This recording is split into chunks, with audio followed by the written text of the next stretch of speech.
Donc dans cette vidéo, je vais vous montrer en live comment est-ce qu'on utilise ce document-là, qui est le grand document qui fait 24 pages, pour faire un rapport de laboratoire, et comment commencer à construire mon rapport de laboratoire. Alors ce document, la première partie m'explique que en première page, je dois faire une page titre. Le titre de rapport, c'est ma question de recherche. Ma question de recherche, je vais la faire dans l'aspect 1. Oui, dans l'aspect 1. Donc ma question de recherche, je ne l'ai pas encore, mais je sais que ma première page, ici, ça doit être une page titre. Qu'est-ce qu'on met dans une page titre? On doit mettre en plein au milieu la question de recherche,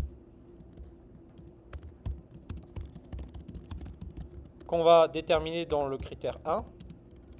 Qu'est-ce qu'on met d'autre dans une page titre? Ben, votre nom. Qu'est-ce qu'on met d'autre pour Monsieur Basso? Non, on ne met pas le sujet dans une page titre de rapport de là parce qu'on sait que c'est de la science. Et enfin, qu'est-ce qu'on doit mettre? La date. Et on travaille un petit peu les polices d'écriture pour que ce soit grand. La question de recherche doit être écrite en gros. Et il ne doit pas y avoir écrit page titre. D'accord? Donc ça, c'est votre page titre. Il doit y avoir ces informations-là. Si jamais vous le faites pour Monsieur Vallée ou pour Monsieur... je ne sais plus comment il s'appelle. Payette.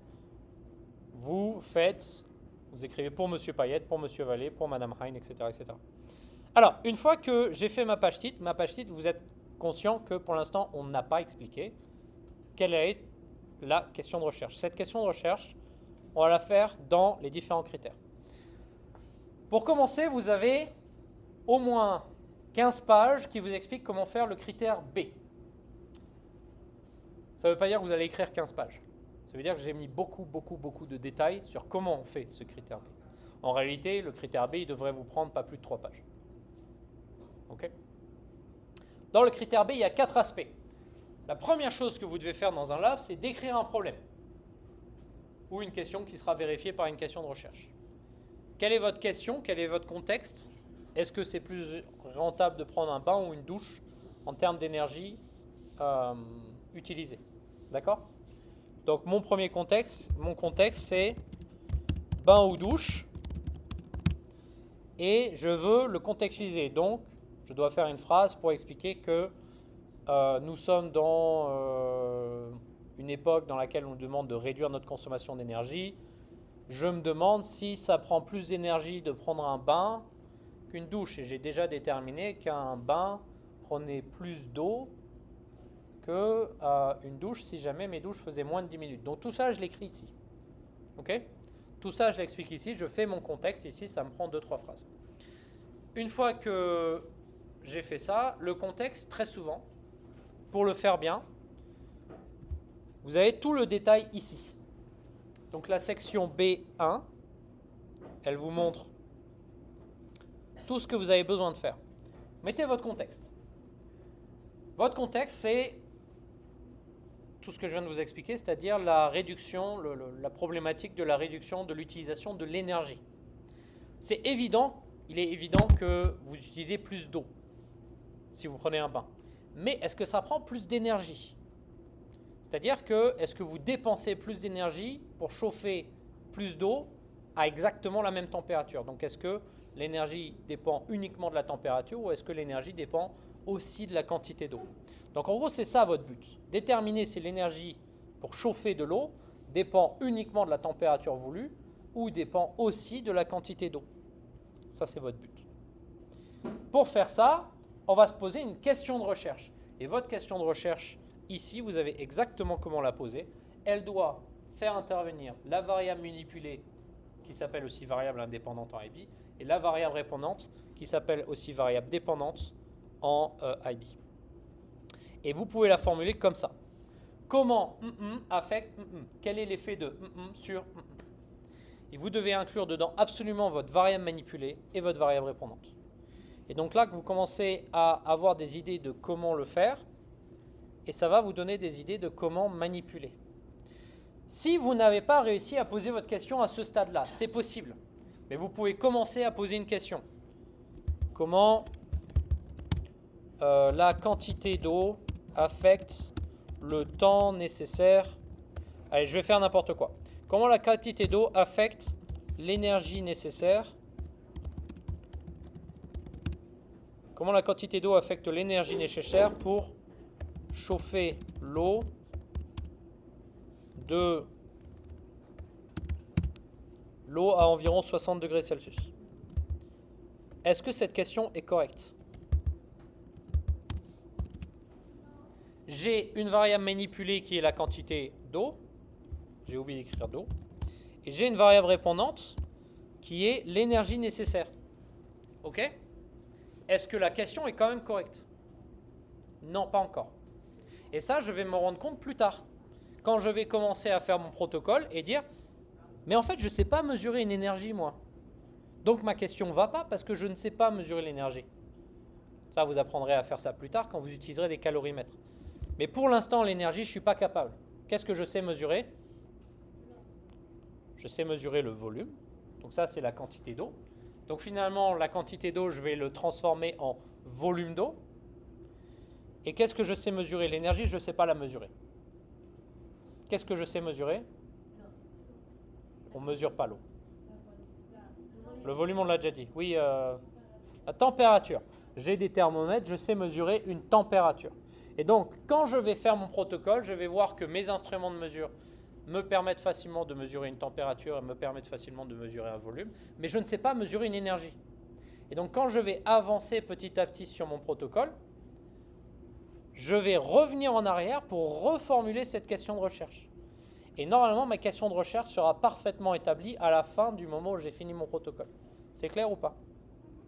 Et tout ça se fait avant le lab. Tout ça. Donc vous avez deux modèles ici. Plante et lumière, contexte, but, question de recherche. Fonte des glaces de température, contexte, but, recherche. Et ici, vous avez exactement les niveaux. Succès limité, vous aurez 1 à 2 points. Vous serez dans le niveau 1-2, pardon. Niveau acceptable, vous serez dans le niveau 3-4. Niveau bien développé, vous serez dans le niveau 5-6. Et vous voyez, dans le niveau 7-8, je n'ai pas écrit beaucoup. Dans le contexte de l'agriculture urbaine où l'espace et la lumière naturelle sont souvent limités, il est essentiel d'optimiser les conditions de croissance des cultures vivrières. C'est très intéressant pour vous de commencer votre contextualisation par un fait. Ça, c'est un fait. Et vous pouvez citer ce fait. Donc, vous pouvez aller chercher sur Google, vous tapez sur Google bain ou douche, problématique de consommation d'énergie dans les bains ou les douches. Vous trouvez un fait sur la consommation des bains ou des douches dans la population, donc la quantité d'eau utilisée par les gens qui prennent des bains et des douches, et vous le citez. Vous faites une paraphrase et vous mettez une petite citation ici. Et vous mettez la citation en format CSE comme vous avez déjà appris à le faire. Ça va? Deuxième phrase, cette expérience cherche à déterminer comment la quantité de lumière affecte la croissance en hauteur des plantes des haricots, en maintenant constant les autres facteurs comme l'eau, la température et le sol. Donc ici, ça, c'est mon but. Maintenant, il faut le transformer en question. Tiens, je me rends compte que dans mon exemple, je n'ai pas transformé ça en question. Mais il faut transformer ça en question et cette question doit être le titre de votre laboratoire. Vous n'avez pas besoin de réécrire la question ici parce que vous allez mettre en titre du laboratoire. Ça fait du sens? Et là, vous avez contextualisation but, hop, titre du laboratoire. Alors évidemment, c'est un exemple extrêmement simple mais dans lequel j'ai tout. Vous avez le droit d'écrire un peu plus de phrases si vous voulez, mais à partir du moment où vos phrases ont du sens et elles sont justifiées. Ensuite, dans la section B2, vous pouvez très bien dire, ce soir, je m'occupe de la section B1. Demain soir, je m'occupe de la section B2. Hop, vous découpez votre travail.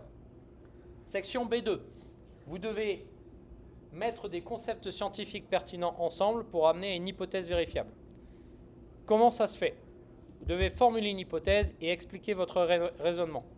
L'hypothèse, c'est une phrase qui prédit ce que tu penses et ce qui va se passer dans ton expérience. Elle doit relier la variable manipulée à la variable répondante. Si blablabla, alors blablabla. D'accord? Si la température augmente, alors la croissance des plantes doit augmenter. Le raisonnement scientifique, c'est ce qui justifie votre hypothèse. Votre hypothèse, elle ne doit pas être juste, si je jette 5 billes, il doit y avoir 3 degrés en plus. Il faut ensuite faire un raisonnement scientifique de pourquoi. Et là, vous devez rentrer dans, peut-être vous devez faire de la recherche scientifique. Peut-être vous devez faire une recherche Google. Okay?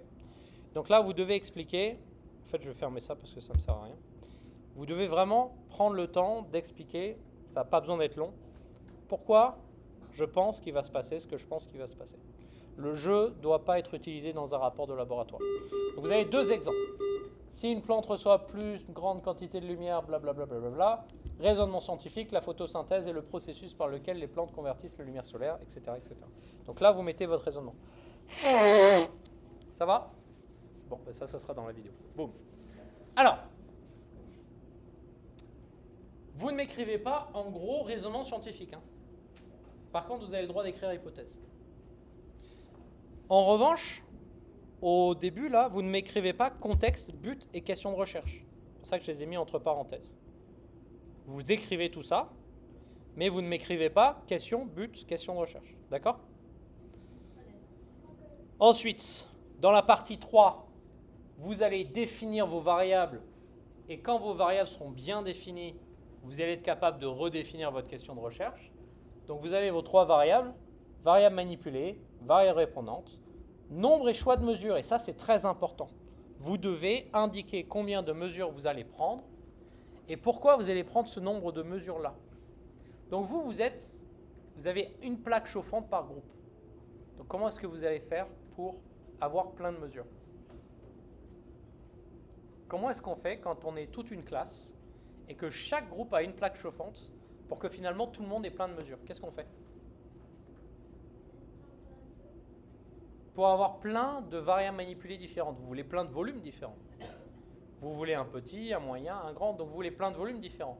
Donc soit vous y passez la journée, c'est-à-dire que toute la journée vous allez attendre que votre plaque refroidisse, attendre que votre bécher refroidisse, attendre que vous puissiez remettre différentes quantités d'eau à la même température initiale et relancer le chauffage de l'eau. Soit, qu'est-ce qu'on peut faire? Vous êtes 18, vous allez faire 9 groupes. Vous êtes 16, vous allez faire 8 groupes. Donc qu'est-ce qu'on peut faire pour avoir plein de données? Chaque groupe fait un volume différent. Et ensuite, qu'est-ce que vous faites? Eh bien, vous partagez vos données. D'accord? Et donc là, vous allez avoir des données qui seront très fiables parce que tout le monde va commencer avec sa plaque chauffante qui est éteinte. Personne ne va commencer avec la plaque chauffante qui est déjà chaude. Parce que si vous faites l'expérience 2 fois d'affilée, qu'est-ce qui se passe? Votre plaque chauffante est déjà chaude. Donc il y a un biais. Alors que si tout le monde commence avec sa plaque chauffante qui est éteinte, et à la fin, vous échangez vos données. Par exemple, Anna va faire 10 ml, Iris va faire 20 ml, Astou va faire 40 ml, etc., etc. Et à la fin, vous allez tous échanger vos données. Donc ça demande, de base, une certaine coordination entre vous, une certaine collaboration, dans laquelle vous avez décidé quels sont les groupes et échanger vos données. Ça va? Je montrerai comment on fait tout ça. Donc, vous avez 2 modèles. Plante et lumière, variable manipulée, c'est la quantité de lumière en lux. Et la variable répondante, c'est la croissance en hauteur des plantes en centimètres. Le nombre de niveaux testés, 250, 500 et 1000 lux pour observer une tendance claire et une croissance. Et enfin, les variables contrôlées. Vous devez faire un tableau dans lequel vous indiquez qu'est-ce que vous contrôlez. Donc ici, vous allez contrôler quoi, par exemple? Qu'est-ce que vous voulez contrôler? Qu'est-ce que vous voulez que ce soit pareil pour tout le monde? Oui. Ah non, ça c'est ta variable manipulée. Et on ne dit pas le montant, on dit la quantité d'eau ou le volume d'eau. Le volume d'eau, c'est meilleur. Ta variable manipulée, c'est le volume d'eau. C'est-à-dire que toi, tu vas mettre 10, Anna va mettre 20, Kevin va mettre 30 millilitres. C'est votre variable manipulée. Donc, vous ne devez pas la contrôler, vous devez la faire varier. Donc, qu'est-ce que vous voulez contrôler?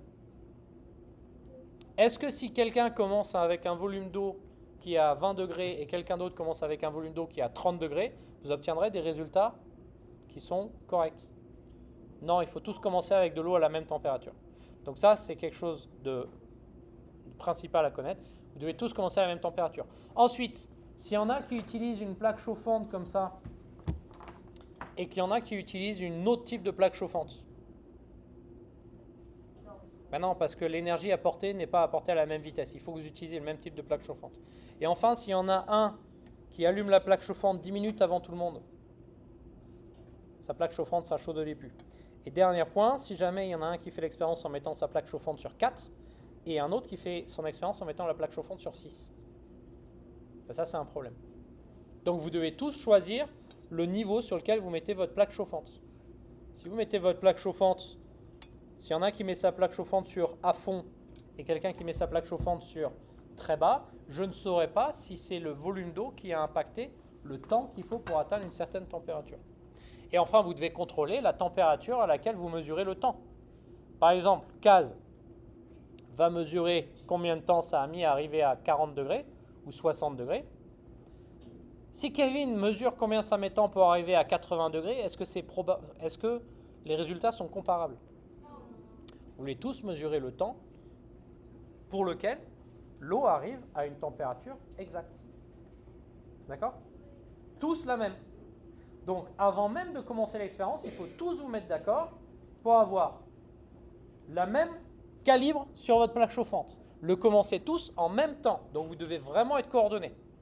C'est-à-dire que vous devez tous être prêts à faire l'expérience, tous être prêts à lancer votre mesure, tous avoir vos chronomètres en main.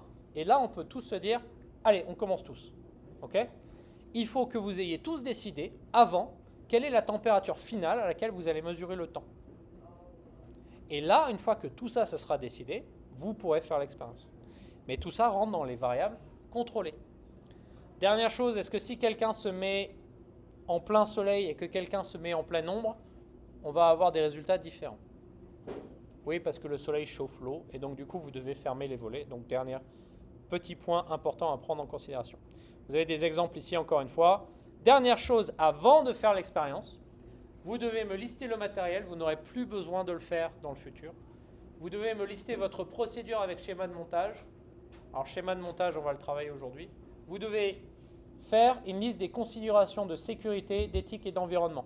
S'il n'y a aucun problème d'environnement, vous écrivez pour l'environnement, il n'y a pas de problème, on n'a rien utilisé de jetable, de polluant ou de quoi que ce soit d'autre. C'est décrit ici. Vous devez vous poser ces questions-là. Est-ce que ton expérience présente un risque physique des déchets ou un impact sur le vivant?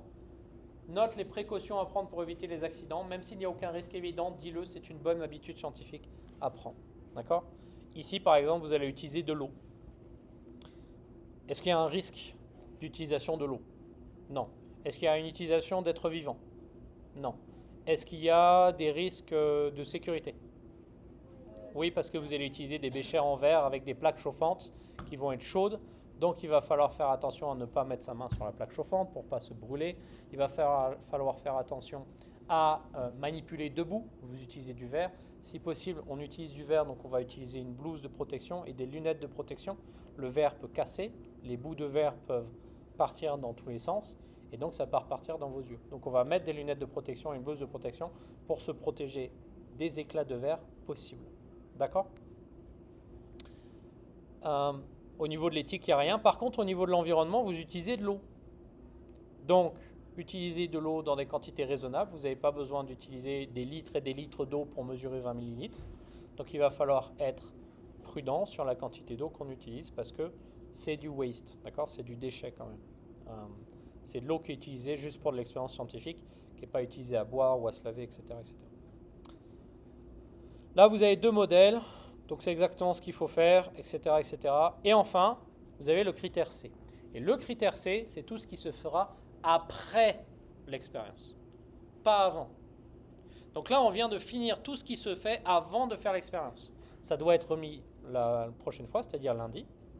Et après, vous pourrez tous faire l'expérience tant que vous m'aurez tous remis votre partie 1. Ça va? Bjorn, ça va? Dans cette partie-là, il y a des parties qui sont simples, des parties qui demandent beaucoup de travail et des parties qui sont un peu compliquées. 1, 2, 3, 4, 5, vous devez commencer par recueillir, organiser, transformer, présenter vos données. Recueillir, ça veut dire que vous avez un tableau dans lequel vous avez recueilli vos données. Organiser, ça veut dire que votre tableau est propre. Vous avez le titre, vous avez les unités. Présenter, ça veut dire que vous l'avez fait sous un format correct. Donc vous avez bien le titre, les unités, on comprend clairement ce que vous avez mesuré et vous présentez un graphique avec vos données, avec le titre et les axes, etc., etc. Transformer, ça veut dire qu'il y a eu au moins une étape de transformation entre le moment où vous avez récolté votre donnée brute et le moment où vous présentez votre donnée finale. Donc si vous prenez un tableau et vous faites un graphique de ce tableau, vous avez déjà une première transformation. Si vous décidez Je ne vais pas juste utiliser ma donnée à moi, mais je vais utiliser toutes les données de tout le monde. Donc vous devez collaborer pour collecter toutes les données. Mettons que 3 groupes fassent 20 ml et 3 groupes fassent 40 ml. Vous pouvez faire la moyenne sur les 20 ml et la moyenne sur les 30 ml. C'est une autre manière de faire une transformation. Donc à vous de voir si vous préférez que tous les groupes fassent une valeur différente, 10, 20, 30, 40, 50, 60, 80, 90, etc. Ou si chaque groupe va faire, par exemple, 3 groupes font la même valeur et à la fin vous faites la moyenne des 3 données sur la même valeur. Ça entraîne des différences sur la fiabilité des données. Interpréter, donner, les décrire les résultats de façon précise en faisant appel à un raisonnement scientifique. En gros, vous devez décrire vos tendances. Okay. Interpréter, ça veut dire décrire une tendance. Et enfin, vous devez discuter la validité de l'hypothèse. Donc, il faut revenir sur l'hypothèse et dire qu'est-ce qui était bon, qu'est-ce qui n'était pas bon. Discuter la validité de la méthode. Ça n'a pas besoin d'être long. Et décrire les moyens d'améliorer la profondeur. Donc, encore une fois, vous avez le premier tableau qui vous indique l'aspect 1, tableau graphique donné. Je vous montre comment on fait, je vous montre comment on transforme des résultats. Et vous avez un onglet à gauche qui vous permet d'avoir accès à différentes vidéos sur comment ce qu'on fait. Vous avez une vidéo pour les 10e, ce n'est pas pour vous. Vous avez une vidéo pour les 11e, ce n'est pas pour vous. Mais ces 4 vidéos-là sont pour vous. J'en profite pour vous rappeler qu'ici à gauche, vous avez également un onglet qui parle de matériel de laboratoire. Quand vous faites votre liste de matériel et votre protocole, c'est utile. Vous avez également une liste de variables manipulées et variables répondantes possibles. Par exemple, quantité d'eau, volume d'eau. Mais vous ne pouvez pas dire l'eau. Je ne mesure pas l'eau. L'eau, ce n'est pas une mesure. L'eau, c'est un objet. D'accord ? Vous avez des concepts utiles ici qui peuvent être utiles pour faire vos raisonnements scientifiques. La température, l'énergie thermique. Tiens, ça tombe bien, on en a besoin de cela. Vous avez la liste des mots à utiliser. Donc ici, je vous montre comment on fait l'aspect 1. C'est assez long, on travaillera dessus, je vous montrerai comment on fait. Vous avez les exemples de tableaux mauvais. Là, il n'y a même pas de transformation. Il y a juste un tableau, on ne sait pas ce qu'on a mesuré, on ne sait pas la taille, dans quelle unité elle a été mesurée. Plante 1, 2, 3, je ne sais pas quelle est la variable manipulée. J'ai juste des données brutes et je ne sais absolument pas de quoi il s'agit. Là, je sais au moins qu'il s'agit de luminosité. Donc je sais que les plantes 1, 2 et 3, ce sont des plantes qui ont des différentes luminosité. Ce sont 3 différentes plantes et je vois qu'il y a eu luminosité faible, moyenne, élevée. Maintenant, je sais également qu'on a mesuré au bout d'une semaine en centimètres et qu'on a mesuré au bout de 3 semaines en centimètres. Donc là, au moins, j'ai une idée un peu plus précise avec un graphique. Sauf que le titre du graphique ne va pas du tout et je n'ai pas de titre sur les axes. Donc, ce n'est pas suffisant, c'est juste acceptable. Bien développé, j'ai commencé à mettre des indications sur mes séries. J'ai commencé à mettre ici les axes, les titres des axes. Et le dernier, j'ai fait une transformation, c'est-à-dire je ne me suis pas contenté de reproduire un graphique de données brutes. J'ai fait des calculs, j'ai regardé la croissance, j'ai fait la différence entre les deux, j'ai calculé la croissance. Et ensuite, j'ai calculé les croissances moyennes. Donc les plantes 1, 4 et 7 étaient à luminosité faible. Ces 3 plantes-là, j'ai mesuré leur croissance et j'en ai fait une moyenne. Et la moyenne, c'est 3,1. Et j'ai mesuré ces moyennes-là. À la fin, j'ai 3 données. Mais là, j'ai des transformations. J'ai une idée très claire de l'impact de la luminosité sur la croissance des plantes. Ça fait du sens ? J'ai même une courbe de tendance et je vous montrerai comment on fait les courbes de tendance la semaine prochaine. Ici, vous avez comment est-ce qu'on interprète. Vous avez des exemples d'interprétation. Vous pouvez faire ça plus long, vous n'êtes pas obligé de le faire aussi court. Mais ici, ça vous dit exactement ce dont vous avez besoin. Ensuite, vous avez la section suivante, c'est comparer les résultats avec l'hypothèse. Donc, vous devez revenir sur votre hypothèse et faire un raisonnement scientifique. Enfin, vous devez critiquer votre protocole. Donc là, vous pouvez expliquer ce qui était fiable et non fiable et amélioré dans votre protocole. Et enfin, la dernière partie, c'est vous devez donner les améliorations. Pour améliorer votre protocole, qu'est-ce que vous feriez de différent? Et vous aurez fini. Vous voyez que si vous faites les sections les unes après les autres, vous pouvez réduire la quantité de travail que vous avez à faire et vous pouvez rendre ça un peu plus supportable. Mais si vous faites tout d'un coup la veille du jour où c'est dû, ça va être infaisable. Et l'autre chose, c'est que toute la partie critère B doit être faite avant de faire la manipulation. Et la partie critère C se fait après la manipulation. Une fois que vous aurez fait votre manipulation, je vous donnerai une autre vidéo sur comment est-ce que vous allez transformer vos données et comment vous allez utiliser Google Spreadsheet en plus de toutes les vidéos que je vous ai données. Au revoir!